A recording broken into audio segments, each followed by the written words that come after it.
Okay, we are live here on Zoom. We're getting live here on Facebook. We're going live here on Instagram. We're gonna get this. Let's see. Here we are.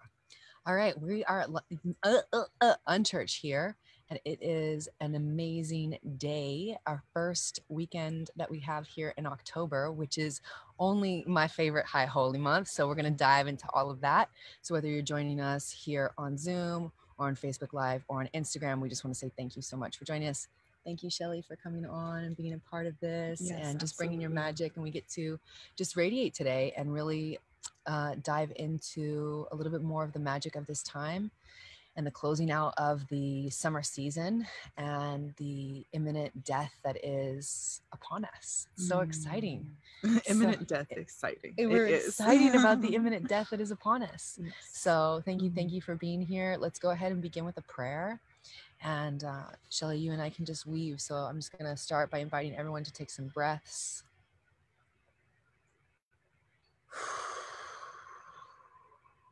All the way into the body.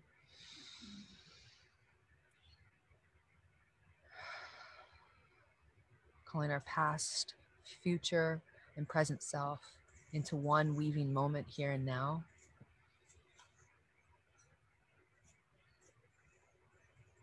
As we come into this place with embodied intention to really imagine the highest outcomes possible. Coming into this place with gratitude for ourselves, our individualized expression in this life, in this body. Gratitude for our consciousness, our awareness to even know ourselves, to know life, and to know this moment.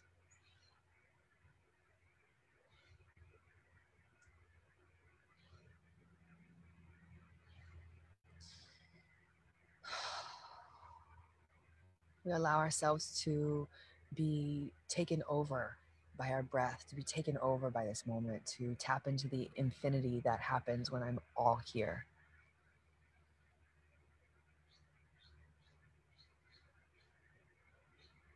The ever-present moment, what we actually are.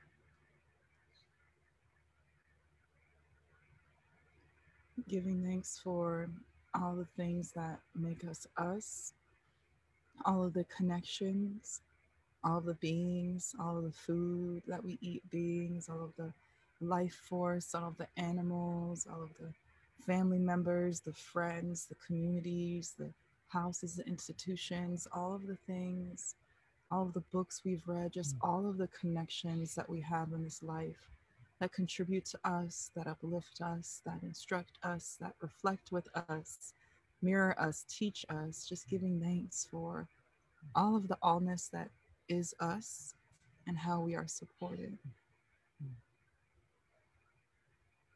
Just sending out our breath, our love, our life to all of those relations, all of those connections of light from our heart right now with our breath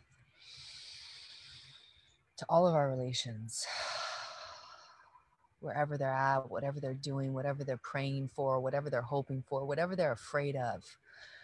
We breathe our life, our love into all of our relations, all of our connections, to all the human connections, to all the astral connections,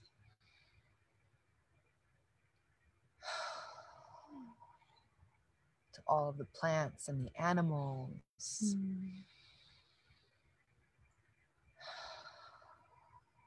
to all of the water, our connection to water,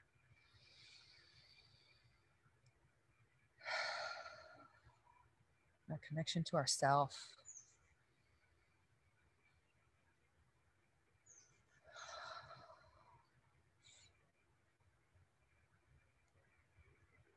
Giving thanks for all our stories, giving thanks for our journeys, giving thanks for the story of our day, giving thanks for the stories of our past and how they teach and transform and instruct us, giving thanks for all the stories of our future, giving thanks for the bravery and the consciousness and the courage and the love and the beauty and the faith that enable us to create the best, highest stories possible, the most compassionate, the most truth-filled, the most divinely aligned stories that we can weave, the most powerful prayers that we can pray, the most beautiful words that we can write, the most amazing things that we can say. We give thanks for all the spells that we cast, all the poems, all the sermons, all the conversations.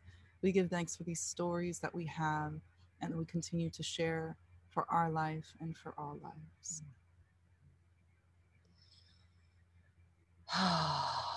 We'll breathe all the way down into our body, calling all of this intention, all of this sweet love songs to the Creator into our body.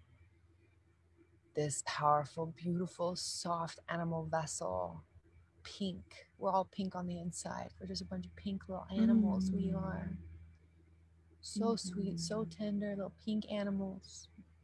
We're all the pink race.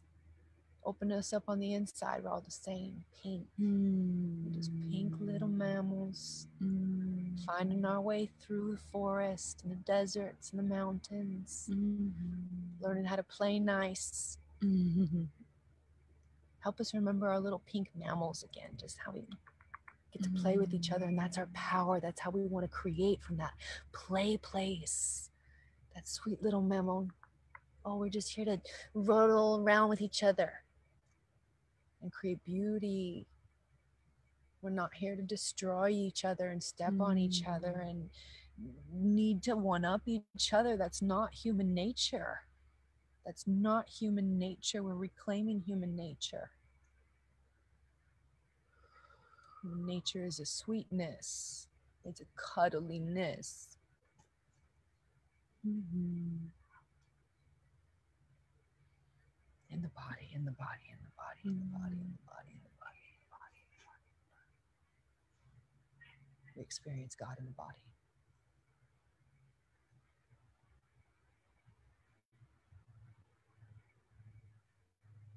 Give thanks, give thanks, give thanks. Giving thanks. The highest prayer that we can pray, the highest thing we can say is just gratitude. Give thanks. Giving thanks for all. And in the process of giving thanks, we draw onto ourselves all more things to be thankful for. And all more to be seen within, around, and as us already in gratitude. So it's working out great. How does it come up, though? I mean, is it going to take the pain? You know, these.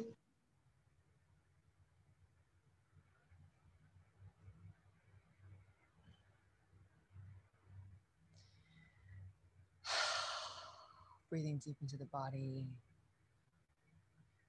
This temple, this crystalline structure of electricity and water and minerals. You're so amazing. You guide me every step of my way. You have a wisdom that I'm learning how to translate into action and non-action. Thank you for teaching me how to slow down so I could listen to your infinite wisdom, my body of scriptures.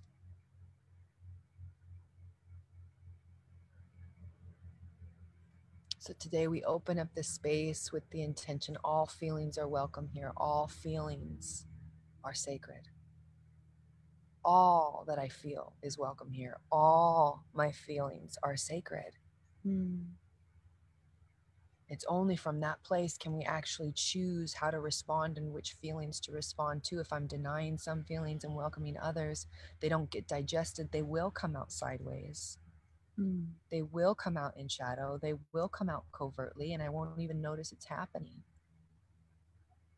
Opening up this space for what wants to be, for what wants to be expressed, for what wants to be allowed, for what wants to be seen, heard, felt, for myself and all of us on this planet at this time. All feelings are welcome here. All feelings are sacred.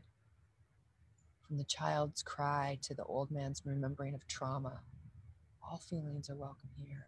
From extreme glee, useless joy, ecstasy, orgasmic giggles, all feelings are welcome here. All expressions are welcome here. All feelings are sacred.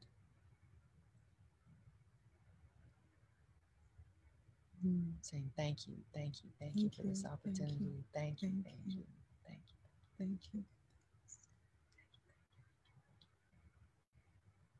Amen, Amin, Aho, Ashe, Hosha, to all of our relations. And so it is. So it is.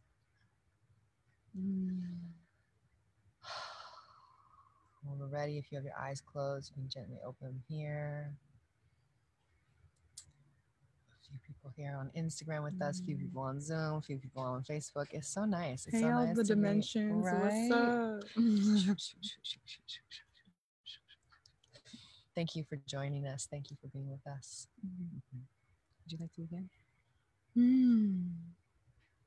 I'm coming into this day with an interesting combination of owning all of my truth and being so clear within about what that is, and also kind of like almost like a little bit of a nervousness. I feel like a kid going to their first dance and they're like, is my outfit, like I picked this outfit, is my outfit gonna be liked? And I'm like going to the middle school dance and I'm like, are they gonna get me? Or also just like, you're kind of like nervous to step out into yourself. And I feel like in my process this year of all the many deaths and all the births, the light and the truth are just so clear. And as I step into owning that, there's sometimes almost like a bag or extra coat that we're like carrying around that it's just the old, it's just like the nervousness. And it's not like a heaviness. It's not like always a super bad thing. It's just getting comfortable walking in your highest self. Like, okay, I've got the outfit on, like I've got this thing, I've got it.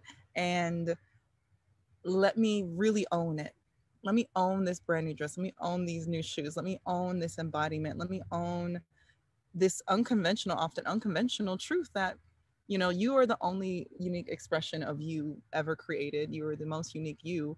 And there is nothing else and no one else like you. And I think at times that is like a little bit nerve-wracking, you know, and it's easier and it's a lot more gratifying to follow the pack, you know, follow others. And as much as we can learn and intuit and connect and honor and reflect and revere with others who we admire, affirming that we're reflecting and revering with the truth that resonates with us and not other structures. But it's important to have that reflection, but ultimately we get to make that ownership of all that collection and combination of experiences and things and qualities and morals that make us us, and we have to walk in that. And so I'm in this beautiful season, I think this harvest season where we're at this year of, we've all been through some transformation, some loss, some surrender, some destruction, some joy. I think everything freaking intensified. And now I'm like, okay, I feel like this harvest season is like, let me combine all of that. It just refined. And can I ask you a question there? Yeah. What would you say are the top 3 things that you're harvesting right now? Harvesting. Just like in your personal or spiritual or physical or whatever it is. What are your 3 main harvest nuggets in this season? Embodiment of my highest self, truth, and fierce love. I love it. I love it. And if you're able to write in the comment box or let us know, what are the 3 things that you feel like you're really ready to harvest this season? Like it's been cooking this summer. We've been, it's been cooking. Anyone been cooking? You know what I'm saying? What are the 3 things that you feel like you're harvesting at this time in your world? So we want to see that, and we'll write back to you and let you know how it's going. But I want you to keep going too, of like this feeling of you've got this harvest coming online. This is you really embodying your highest self. I feel like that was a good like summarization of just where I was coming into, of like I'm being given this opportunity to own light, own truth, own love as I know it to be in my individualized expression, and like in a way I've never been so clear and refined in. And as I'm walking out into it, it's like, ooh, I'm a little nervous, a little uncomfortable, but not afraid. And I think we have really been seeing so much possibility of what can be completely recreated and transformed, and walking out in that newness. Like there's a lot of paths we've all never walked before this year. And what is that like? You know, so that's kind of what's coming through for me today, for us, for all, for the harvest season. What has been like one mantra or one prayer or one spell that has really supported you at this time? One mantra spell. Actually, there is a specific mantra that came into my field recently. Our gorgeous goddess sister Blue, I think, randomly had a little challenge in the Insta story. Bless the technologies, the ancient and new and technologies. Bless them all. And it's Om Namah Shivaya, which is, I think, something in the realm of like loving and fully owning the body and owning the individualized self and honoring and celebrating the self. It's Om Namah Shivaya. And she challenged folks to stand in the mirror naked 3 minutes every day and say that mantra over and over. And I haven't quite probably done the daily naked, but it has come to me every single day. I put a reminder in my phone and I just speak that to myself. And it's such a, I feel like it even really resonates deeper because we know how powerful words are. We know how powerful mantras are. And I feel myself, of all the thoughts I could think in a day, Om Namah Shivaya, I honor myself, I honor my body, I honor the fullness and divinity of what I am. I know that I'm telling myself that more repeatedly than I have before. And I'm coding my mind with that. And I think not only the vibration of what the words do themselves, but the awareness of that is something that has been really beautiful. And I can really physically feel the difference. Like I feel like myself holding things differently with that coding. So Om Namah Shivaya. And I just encourage everyone to, even if it's something simple, like I have different reminders that go off, but you know, making sure that we're using our thought realm space to repeat and cast the spells we get to and want to experience, and not the ones that we feel we are just stuck with or whatever. You know, there's all things are welcome, all feelings welcome, and choosing to be your own god and goddess and creator in your own realm by casting those spells and words and mantras over your life. Yes. How about you? So beautiful. Is there a mantra that you've been resonating with? Yes. Well, there's a few, but I want to speak to the Om Namah Shivaya because I love this mantra. And just like Shelley said, it's that really embodiment of the higher self or embodiment of the spirit. And Shiva is the Lord of dance and the Lord of yoga. And yoga means to yoke, right? Like it's that process. So Om Namah Shivaya is actually the mantra for the yogis. And it's the practice of yogaing, of yoking the body with that etheric eternal self. And so that's the main mantra, and it's such a good one, especially for what you were just speaking about too. I love it. I love it. I love it. So thank you, Blue. Yeah, thank you for the breakdown, Bree. There's been two that have been really big in my world, and the first one is I am who I am everywhere I am. And being someone who's a people pleaser, I know there's some of you out there, we really like to make sure that people like us. I've had a tendency in my past to show like a pie chart self. So like this pie selection, which is like 25% is my family. And then this pie selection, which is 10% is this particular person. And this pie percent, it goes to these people. And it was just kind of the way I bead for a long time, really emphasizing certain aspects of self and hiding or distracting from other aspects of self. And where I am at right now, and with the great uncovering, right? Apocalypto. Calypto means cover. Apo means to take that shit off in Greek, if you want to look that down. So apocalypse, we're in the middle of the apocalypto, y'all. This is the great uncovering. I feel like that's personal, collective. Everybody get naked. Everybody up here get naked. I feel like that's really the vibe. That's basically what I am right now. I just got a sheet on me that has like seamed hole through it. So, but essentially this apocalypse, this is asking us to like drop the bullshit. That's the thing, that the gift of chaos is to drop the bullshit. The gift of chaos is you can't hold on to breath and presence and chaos simultaneously if there's bullshit in the field. So to be aware of what's happening on our planet, like just down the street, much less in our federal level government, much less on a global level, to be aware of any of that, anything that's bullshit in the field will literally start to break down the individual nervous system. We'll start having nervous system attacks, PTSD. I've been experiencing some of this. I've had to really navigate some old PTSD stuff that's been coming up, especially with this great transition that I'm in the relationship that I was just in, and the transition that we're in that.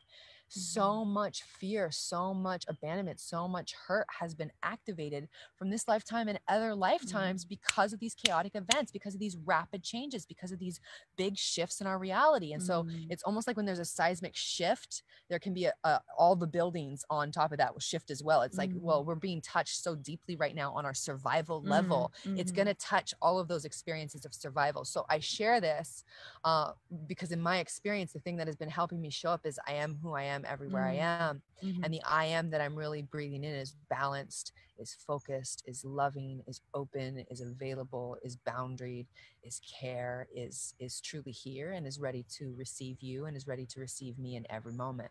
And so there gets so much energy exhausted from trying to be these pie chart pieces that when chaos comes, you're not in pieces, you're in whole. right. But in that stick shift energy between any of these pie chart pieces, there can be such a drain that in times of chaos, it's a gift because it like wakes us up to that drain that has been. It's like, I can't do that anymore. I get to be so present with who I am in every situation. So that's been my main one. I am who I am everywhere I am. I am who I am everywhere I am. That's a really good one.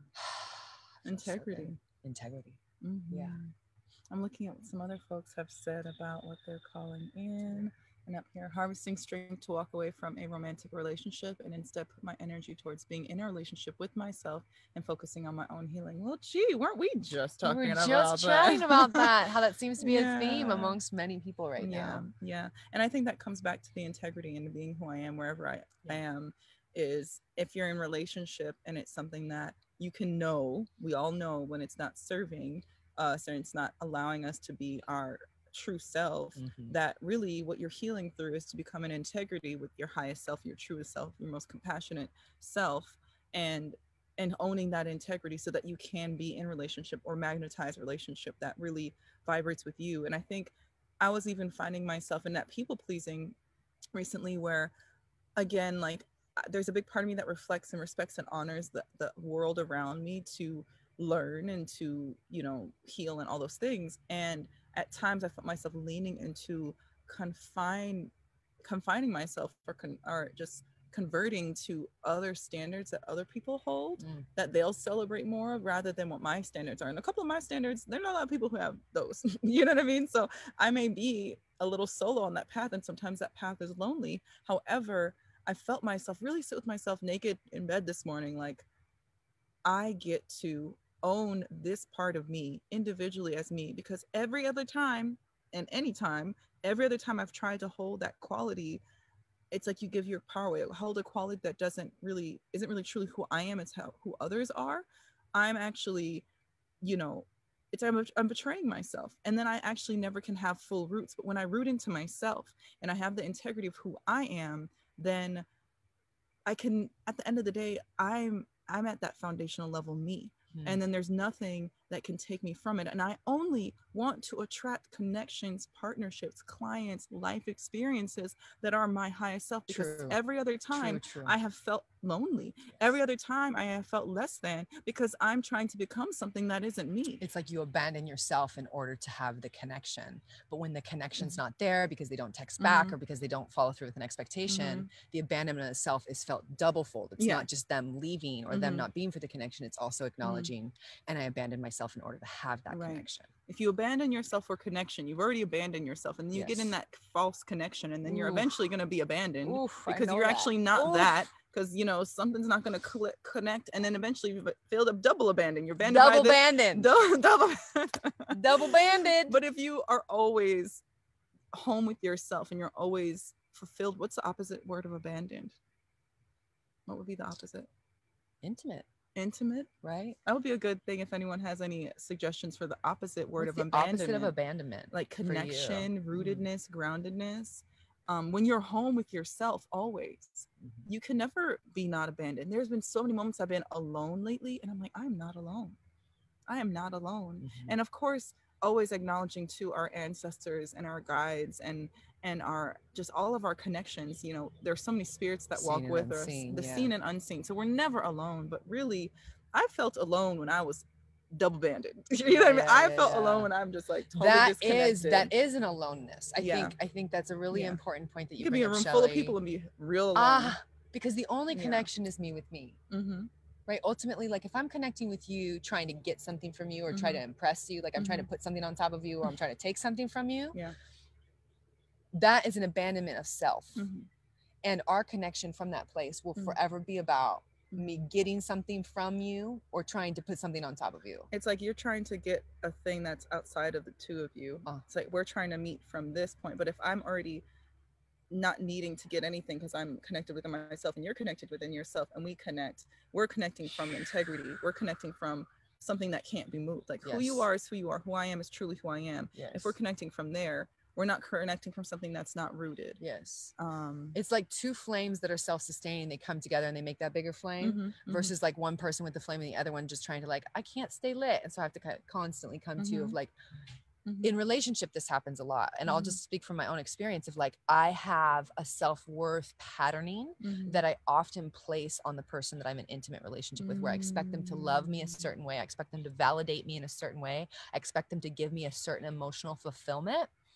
When they're gone, it feels like such an empty hole. Now, missing someone and wanting their presence is different than the empty hole experience. And I'm like confronting this right now in this process around the transition of my relationship. The relationship's not over. It's just transitioning. And I don't know what it's transitioning into next. But in this transition, the piece that I'm looking at is where I've been outsourcing my inner flame to my former partner. And really his love somehow gives me the stamp of approval that I'm an okay or good person. Oh my God. I was having that same thought this week too.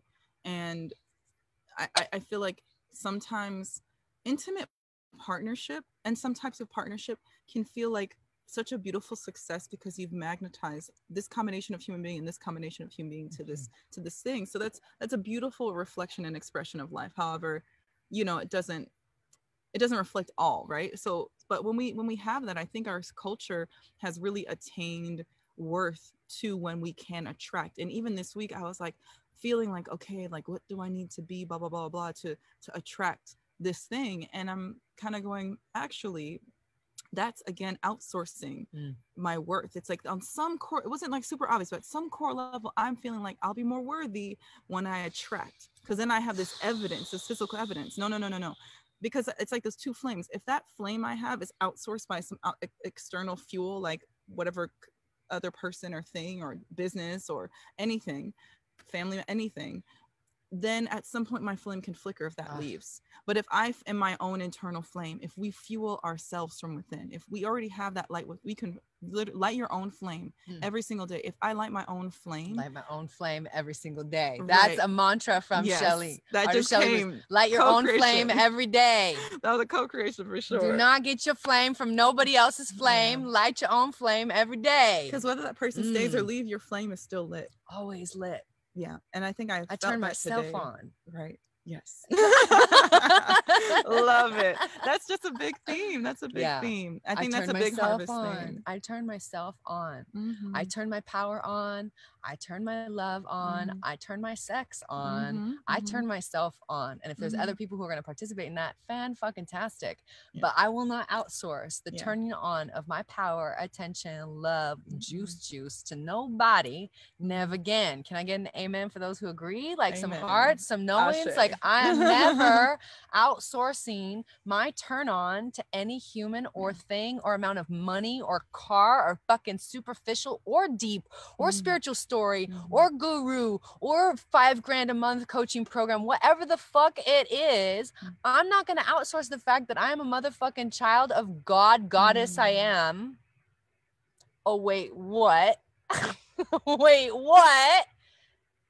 That is a self-sourced flame that can never be given nor taken away. It's what I am. It's what you are. Flame. It's eternal. It is the eternal flame. The eternal flame. The eternal rose flame of our heart. Yes. That's what you are. That's what you are. That's what I am. That's what my hair is the eternal rose flame of the heart. Yes. It's the greatest gift that we have is our life, is our breath. It's fueled by the passion of the rose flame of our heart. And of all the things you mentioned, all the things we experience in life, you can have all those things and still be empty if it's not coming from you. That's why you can have a depressed person who has 4-figure income and a depressed person who has a 10-figure income, because that flame has to come from within you. And the reason I feel confident and sexy and enjoying all these things lately is because when I am alone, I'm like, what makes me happy? What makes me feel good? When do I just feel comfortable? What do I really care about? And there's been some days where it's like, I might not even, again, like I'm working on getting the confidence to walk out in the outfit. Like I may build myself up to sharing that part of myself and like really getting rooted and grounded in that. But there's times where I really make sure it's okay for me to spend that time alone in my space to ask myself, how do I feel sexy? How do I feel empowered? How do I feel good? And own that in my individual space, so that when I do walk outside and I do decide to share that, I'm not like, you know, moved. And at times we do get moved. So there's like that forgiveness for self all the time. Totally. But again, it's like I'm learning and learning and learning. And the more the more magnetic I am, is the brighter that my internal flame is. Absolutely. The brighter that my internal flame is, that I source for myself. I chose to eat this because I wanted to. Yes. I chose to read this because I felt that. I chose to do this because it comes from my morality, turn my truth. ourselves on. Because when I turn myself on, I am a magnet for all the things. I'm a magnet for all the things. And then when those things come, I can actually fully be in those things, and they're not filling a hole. So yes, they're not filling a hole. They're resonating with what we are. Right. It's not the things, it's not the people that come into our lives that tells us what we are. We radiate out what we are, and then that reinforms our beingness. And choosing and allowing into our field what matches our beingness too. Because at times, like sometimes that old story, that old empty story will come back in the form of a person or a thing, and you have opportunity the to limiting belief systems of the past. Ooh, here I come again. Ooh. The previous partner will slide I've back seen in. you before. I've dated you before, just in a different body. That's funny. The job opportunity. Oh, will I take that lower pay again? No, you don't charge that now. Will I take that talking down to again? No.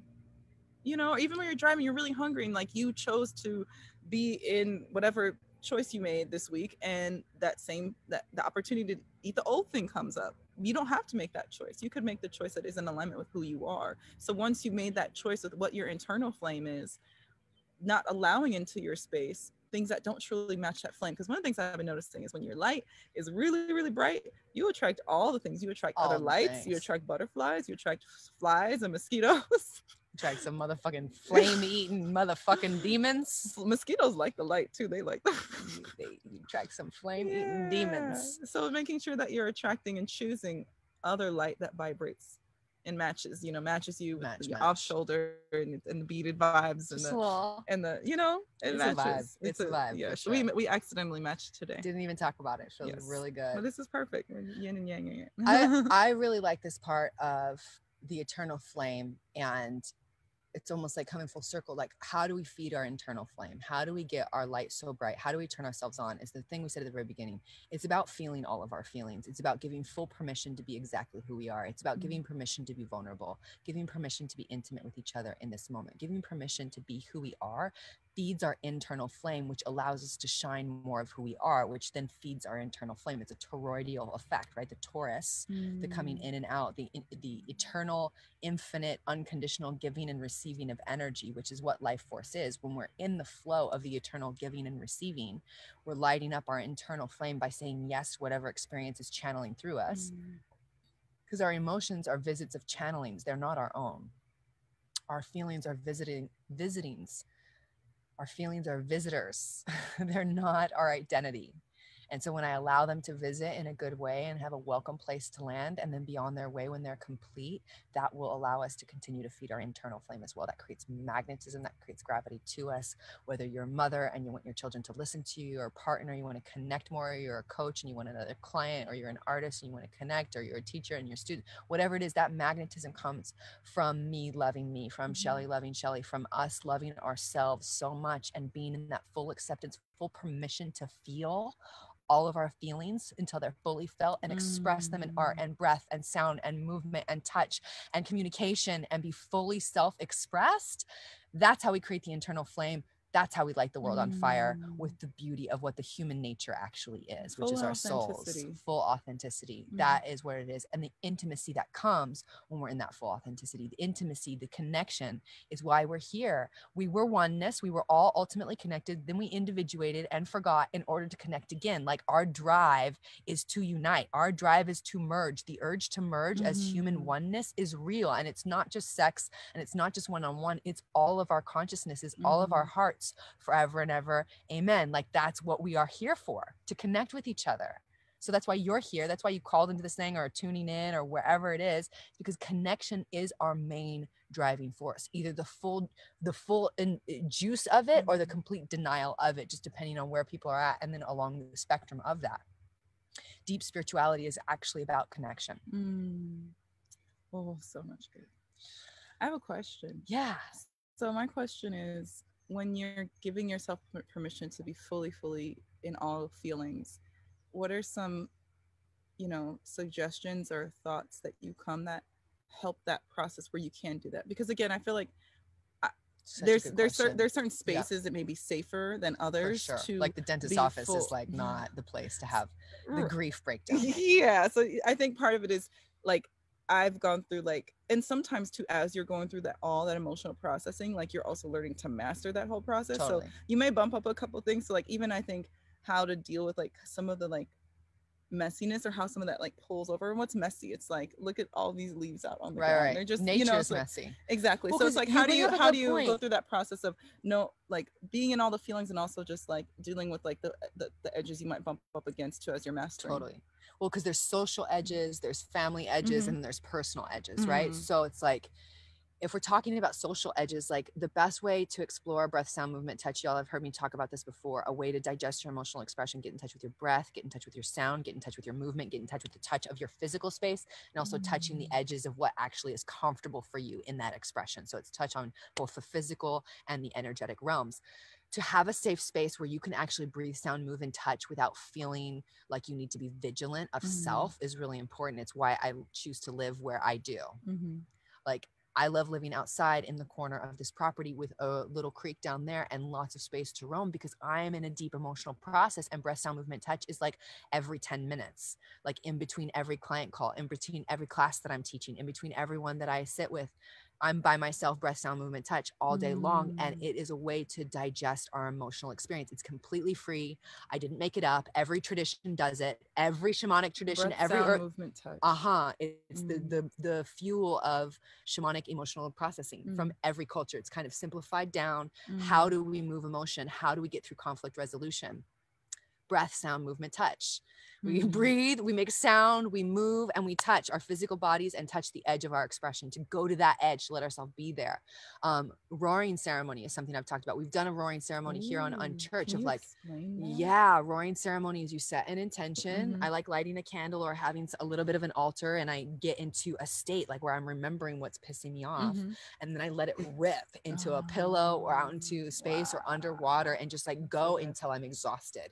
Go and go and go. We did one on roaring ceremony. We did one on an unchurched one time. It was really fun, but that's another amazing one. I'll include it in the notes here too, and I'll send it to you. It's radical. Wow. But these processes and creating spaces, and then any sort of ceremony or ritual or any place where you're being facilitated, whether it's a coach or medicine woman or man, or someone who can hold space for you, an elder. These are great places to bring these undigested emotions and say, hey, I don't know how to move this.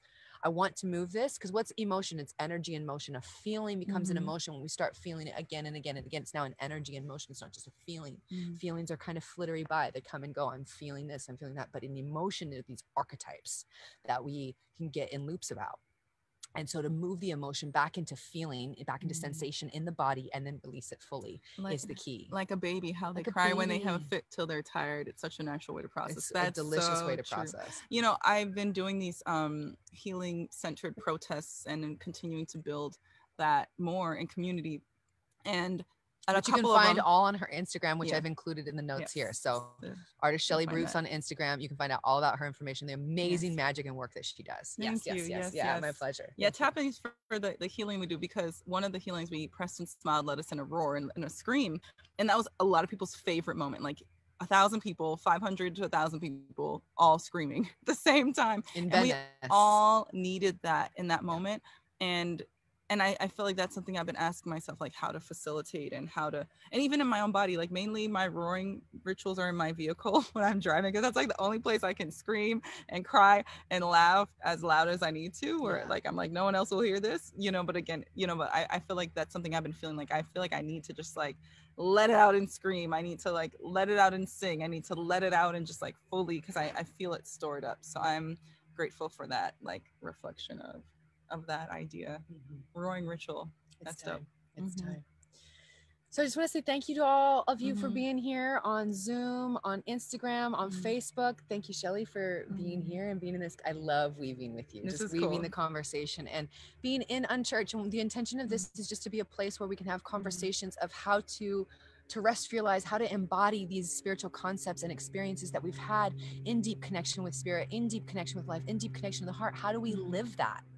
How do we live that day to day? So thank you for being in the conversation. Thank you for being with us. Can I read a poem before we Yes, go? please. That would be a great way to close out. I feel like it was kind of like it came up in the part about the veils falling, and I definitely feel like it's this definite year of the veils falling for us to see our truest selves, for us to embody our highest truth, so that we can be in that true, healthy, powerful connection that we are being called to. And so I wrote this piece, story, poem thing earlier in the beginning of the revolution popping off and quarantine, all these things. And it's actually called Fall. Perfect. It's called Happy Fall. Happy Fall. A celebration is beginning. A universal war known to be finally won by the original people.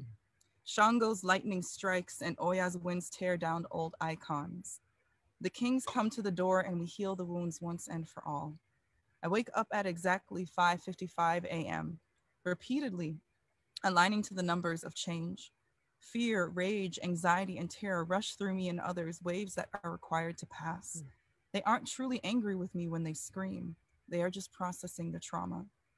Earthquakes shift the land. I carry the honey jar from my altar of the chosen one ceremony, and Oshun's presence guides me at every protest. My hair curls into the air by ocean mist or jasmine water, forming a perfect crown. I capture images of myself to document the power of spirit, now reclaiming space generations of ancestors have worked to see. 400 years of karma begin to serve those who are worshiping false gods. Enemies take off their badges, surrender their shields one by one. The people leave their houses, not fearing if the visitor of illness will come over their door, for there are larger battles to be won. Indigenous blood they carry is protection enough. Indigenous blood calls them to the front lines. Queens who have survived genocide give us their blessings, sending us home with gifts. We fill our streets with expressions that have been charging inside for too long. We rarely sleep. Despair and rage haunt us in the evenings and fuel us into focus by sunrise. Morning has greeted every house and others cradle us through tears, promising to honor all names lost and sacrificed.